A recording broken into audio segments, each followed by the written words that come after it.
Well, welcome, Nicole Bembridge, this week. I'm so excited to have you on. Thank you. Nicole, tell us a little bit about yourself. Where are you from? What do you do? I am from all over the place, but currently I'm in Rockport, Massachusetts, which is about 45 minutes northeast of Boston, on a nice little island where we're total beach bums. I am self-employed, and I have an 8-year-old little boy, and we're active people. So I have a small group personal training studio, and there we go. And I know a little bit about you. So Nicole and I met actually in the fall of 2017 for an online group program through Lewis Howes. And I think it's amazing how much you're balancing as a single mom and an entrepreneur. And we've had so many discussions and chats about webinars and upcoming programs. And so maybe if you could dive into a little bit, how do you balance all of that? Well, it's I wouldn't say that it's balanced necessarily. It's sort of an unbalanced balance. And I found that I've had the most success through trial and tribulation, because I'm a fan of learning the hard way. That in meshing things together allows for more balance. Instead of trying to have everything have its own lane and staying in that lane, I feel like if I have expanded my lane and take all the things that I'm passionate about and all the things that have to get done and all of the responsibilities and the fun stuff, if we take it and put it together more and allow for things to have equal importance, not that anything, trumps our children or our family, but all things are still important, and I don't have to give up one to do another. And so, for example, my son has, since he was 1 year old, since he was 13 months old, has come to work with me most mornings. And so he's grown up at the studio, and he's a part of that business, and he's a part of that culture, and he's a part of the wanting to be of healthy mind, healthy body. And so it's nice because it's not competing, it's enmeshing. So that has been the best thing to give me balance, is trying to remove the lanes and make it a little bit bigger highway, if that makes sense. Sure. Because otherwise, are you saying that maybe trying to create too strong of boundaries becomes more stressful if you can just learn to open and let things? Yes, for sure. And, because, to a degree, we do have to have boundaries on a lot of things, because they'll be takers, and that doesn't have to have a negative connotation to it. It's just that people want to reach out to you for help. They want advice. They want to talk. They want to talk through a relationship, whatever it is. It can be coming at you at all angles. And I find like for me personally, removing some of the rules and letting it become one has been helpful. So, I do try, like at night, I shut my phone off, or I put it on do not disturb so that it's not dinging at me all the time, because it might pop into someone's mind at home, like, oh, I forgot to ask her if I could come tomorrow or change my appointment. But it's now 10 o'clock. Like, that business day is over. So I created some boundaries still to maintain balance. But then throughout the day, I've tried to really pull a lot more together, so it doesn't have to have these rigid rules, because then you feel like if you have these rigid rules, and this has to get done or go into this time, it feels like you just took something away to do something else, when it doesn't have to be a loss or a gain. It doesn't have to have that antagonistic feel to it. It can just be, I have to get this done right now, and make it up. And even like with the webinars and all of that, like I'll sit here and practice with my son. I'll pull him into it. I have, I was signing up for one of our courses, and I was really on the fence with it. Like financially, I wasn't sure if I should make the decision. Professionally, I wasn't sure if I should make the decision. And I, was chatting with my son about it. And I said, oh, honey, I just don't know if I should take this course. Like I could learn X, Y, and Z from it. And he's like, Mom, I think you should listen to your good angel on that one. I think you should do it. And I was like, you're right, kid. Let's do it. So I try to incorporate him not in a stressful manner, but just in a way that we're working together. Like we have a common goal, and it is all, when you're self-employed, it is all things. So if you can get rid of some of those rigid lines, bring your passions together, it for me has lowered stress. I have managed to increase my stress tenfold when I tried harder to have the really distinct drawn hard lines in the sand boundaries. So I think what I'm also catching on, and it tends to be a recurring theme, is that when you let go, let flow, things happen easier. And then your son, how wise of him, because I think children are still, they don't let fear rule them. And so for his thought to be like, Mom, do it. I mean, go Totally. him. And at least you have that little voice egging Yeah. you on.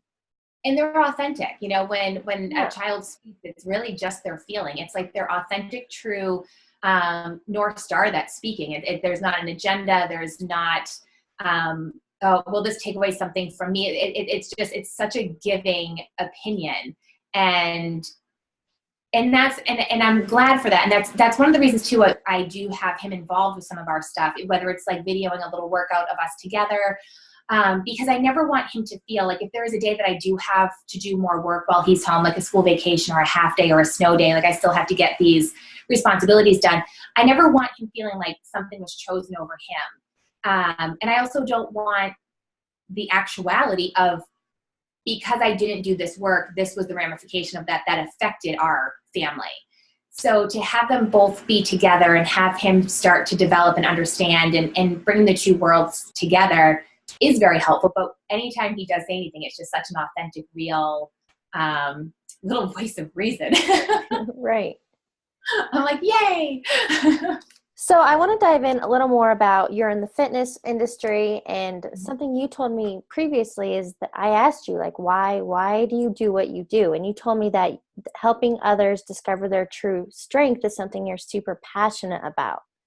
Mm-hmm. So maybe you could talk more about your clients or what you've learned over the years being in the fitness industry. Yeah. So much. So I'll try to pare down that answer.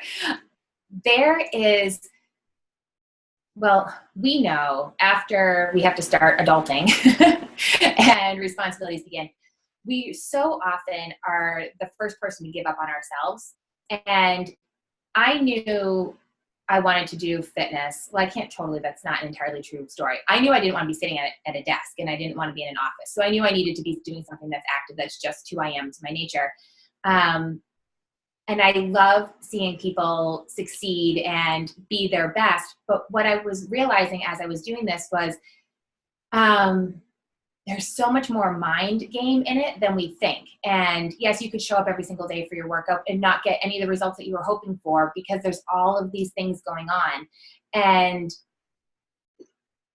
through that, you can kind of shoot yourself in the foot. You can sabotage yourself. You can feel shame because you felt like you were working so hard, yet you didn't get these results and the changes and what you had hoped for. And then people give up. And then that's a whole nother, aspect of it. And what I really try to do with my clients is work on the realness, like feel it, and I always say, like, okay, when we're doing this, I want you to, think from your bicep, think from your glute, like actually try to get them to put their mind space there, because it's even hard to have them come in and be checked in with me at that moment. You know that they're writing lists and thinking all of the things that they have to do. And I can hear them so often because I have a lot of online and in-house clients. These are people from all over the country, all different walks of life. This isn't one, they're not all housewives. They're all sorts of different backgrounds. And the one resonating theme is a lot of people undercut themselves. They don't think that they can do something. They don't think they have the time. They've made it this giant, giant thing. But overall, I feel like most people that I've come in contact with, not all, but most, have a strong level of doubting themselves. Like they don't trust that they can make the right decision. They don't trust that they know. They don't trust that they're strong enough to do it. And so I always say, like, my promise to you is, like, I'm going to ask you to do something, and it might be really hard and you don't do it today, but I promise you, I will never ask anything of you that I know you can't do, because that's setting up for failure. So that has sort of been my mission, is helping people, return to function, work out without pain. I don't abide by the no pain, no gain, pick things up and put them down. But then I also really believe that we're really remarkable. I think humans are magic. I think that we have such a strong energy that can't be explained. And it makes me so sad, especially when I see women doubt themselves, think that they can't, think that they're not strong enough, and play that recurring theme. So I try to bring those two things together. And, oftentimes if I'm hired as their fitness trainer, that is my focus, but I try to tease into you can do this. And, this might just be a squat that you never thought you could do, but we just showed you could. Hopefully that you can apply that to something in your day that you didn't think you could do, and you just totally did it, and you could rock it because you are strong enough to do it. You can do it. You're able, you're capable. So it's all encompassing. So that's been sort of like the way it went. Let's get healthy or lose the freshman 15, and then let's get healthy, and that, and then it's like, okay, it's the whole circle that needs to happen. And that's kind of across the board. I have not come across a lot of people who aren't missing that. Can you give more examples? So I totally get this conquering doubt. I've had personal trainers in the past before, and we get so stuck in our head, and I think it's the subconscious limiting beliefs. So besides cheering them on, what do you do to help them bust that block? How do you bust that block? I try not to do any cheering on, like that's, it's trying to get people to think. It's trying to get people to check in. I'm really not a good cheerleader. That's because I don't blow smoke. I am not a like, oh my God, you totally got this. They're going to fall on their freaking face, but yay! That's just not my MO. Because that isn't authentic. That doesn't actually help somebody get to where they want to go. So it's even, I have a client and she has so many fears, and I just, we'll be in her session, and I just will try to say to her, remember when you first started and you couldn't do this? Yeah. Remember when you really were trying hard to convince me you couldn't do this? I'm like, look at you, rock this now. You can take that same energy and do this at home on this thing. I don't want to say too many details. I don't want people to know what I'm talking about, but, it is trying to take that, or, if we're doing something, even if we're on chair rec straps and you want your neck long and your ears, over your shoulders, and, I'll have a lot of people and you can see them all looking down, and looking down is actually a very telling motion, to constantly have your head hanging low. There's something more behind that. So I will even try to say something nice and your head is up, lift up your chin. Everybody wants to see your beautiful face. Remember, there's nothing happening on the ground. The ground will be there. You're not trying to, skip through fire. You don't need to look down. Everybody lift up your chin, and so it's less cheering and more actually taking it, identifying the curve. I will say to clients, what's your goal? And oftentimes it will be when somebody first starts, because that's the easiest thing to wrap your head around. And then you have to ask, when was the last time you were at that weight? How long were you there? How did you feel doing that? May I give you my opinion on this? Can I, do you want me to speak to that? Are you looking for me to help on this area?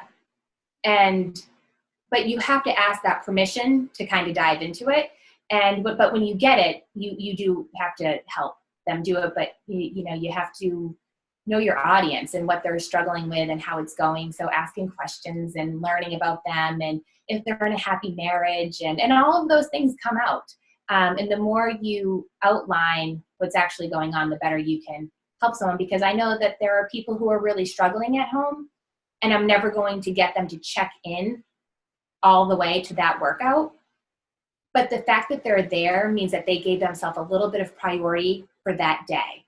Yep. And even though I want to give them more, that's at least what we can do that day, because there's a lot going on outside. So you have to kind of know your boundaries and your roles, but just that real, authentic, true encouragement, not yay.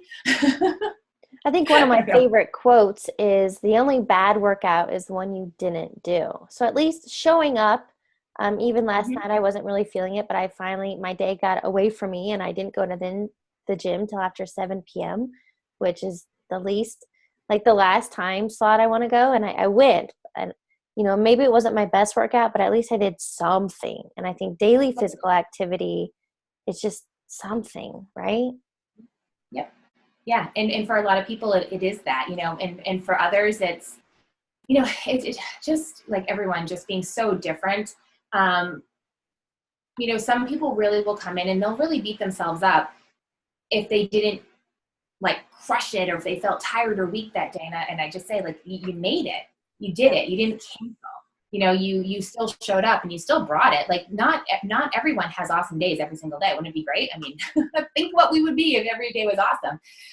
But it's funny because that's just an example of like one limiting belief or something negative to let pop into your head instead of being like, yeah, I'm not really feeling great, but I'm here. It's like, I'm not really feeling good that workout. I did not do a great job today. I'm like, you rocked. Like, you didn't want to be here. You were tired. Your muscles are weak. I thought that was great, and it's true because we don't always have a good day, but it's pushing through the things you don't want to do. And that's where, your results start to happen and change. You know that, right? Well, yeah, I think it's that change in mindset, change in perspective, and we Mhm. need to learn to be our own best friend, not our worst critic, which I've dealt with for years, definitely being most hard on myself. Another thing I want to touch on, I know you recently had a webinar, but what is your newest program that you're launching? I have a few coming out, but the one that will be coming out the soonest is an online-based program, and I'm really excited about it because I have been offering this in-house for a long time, and it's just been super successful. And this way it can roll out. It's called the 8-Week Take Back, and it is a program that is literally allowing you at home to start taking back whatever it is you kind of feel is missing, whether you used to eat clean and you feel like you've gone way of the Oreo. If you used to work out often and let your schedule get in the way and you're not getting that stuff in. If you feel like you've lost the time to take yourself as a priority that day, um, because we feel like we lose a lot as we get older. And especially, I do a lot of work with moms, not just moms, but I do have a lot of moms. And our big thing, especially, is like when you have your child, like they're everything, and they should be. But if you think back to any time you've been on a flight, they tell you one thing. When the oxygen masks fall down, you do not put it on anybody else first. You don't put it on your kid first. You certainly don't put it on the lady over there first. You put it on yourself first, and then you help. And it is a program to encourage thought, um, to take away limiting beliefs. But to do that, we have to identify the obstacle. And I'll say that to my clients when we're doing work. We're not going to get anywhere if you don't identify the curve. If you don't identify the curve, you are just going to keep tripping and face planting, tripping and face planting. And that's not super fun when there's a way more effective way to do that. And so it's a lot of thought-provoking stuff. It is goal setting, realistic, real, attainable goal setting. And then there are weekly challenges that go along with it, because if you want to make a change, you have to make a change. And we don't want to encourage like the definition of insanity. We want to actually make the change. So with it, there are weeks that you have physical homework to do. And there are weeks that you have a food plan, guide as a challenge. And as a challenge, it could be eat your 5 fruits and vegetables a day, because so few people even do that. It's not creating this diet plan. It is creating a lifestyle and helping you get your water in, your 10,000 steps in, so we can lower our risk for heart disease. And but also just to take the time for yourself. And those are the things that we do, Heather, even when we do, like the School of Greatness and those things. So that's our time to work on ourselves so that we are better and we can move forward. So it's a program similar in theory to that. It's your time. Let's conquer goals. Let's set goals. Let's identify the curve. If you're frustrated and you haven't reached your goals and you keep trying, there's a reason it's not happening. Whether the goal is unrealistic, the plan is non-existent, because without a plan, you're just planning to fail, or you just keep tripping over that curve. We want to set up for success. So it's a program to help you set up for success. That's awesome. Where can listeners get a hold of you, whether it's social media, your website, learn more about this program? And I'll also include links below, but if you want to share those. Okay. My website is easy. It's under construction right now, but it should be done soon, but there is a landing page. You can go to NicoleBembridge.com. On Instagram, I am Nicole Bembridge, and on Facebook, I'm actually /Coach Bembridge. Somebody has taken Nicole Bembridge already. Awesome. Okay, so I kind of want to end the interview. This is sometimes my favorite part, but I have some rapid fire questions for you. I'll ask. You don't get time to think about it. It's the first response that comes to mind. All right. Okay. So, what is your theme It's song? not always good for me. I know it's I'm about sorry. busting outside of your comfort zone, right? Yes. Okay. So, first one, what is your theme song? What is my theme song in life and business? In life, I guess. There is a song, and of course, I don't remember the name of it.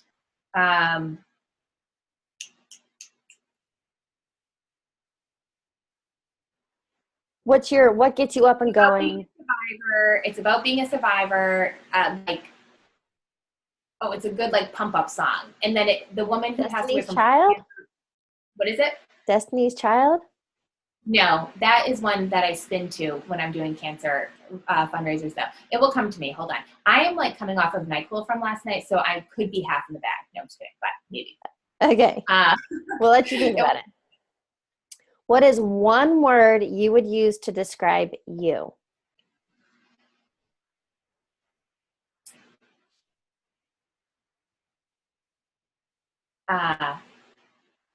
Funny.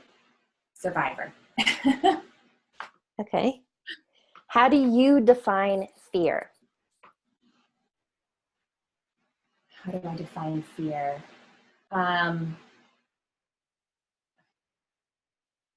A silly way to stop yourself from doing something that could be great.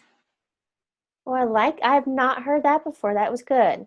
Silly way to stop yourself. Repeat it. A silly way to stop yourself from doing something great. Awesome.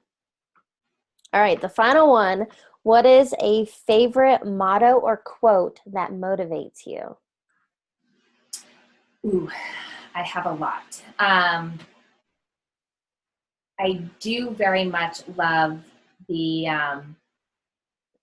she thought she could, so she did. I have no idea who said it. I don't know where it came from. But I have it on a couple of my pictures, and I have it on a mug, and it really is that mindset. And Joseph Pilates said it, whether you think you can or think you, no, it's not, that was not Joseph Pilates. Who said that? Whether you think you can or think you're right. I think it's Ford. Ford, okay. It's true. And that's kind of like I thought she could, so she did. And it's that. It's if you know you can do it, you can. But if you think you can't, you can't. Awesome way to end it. Nicole, thank you so much for joining us for this episode, and wishing you a great week. Thanks. You too. That was awesome.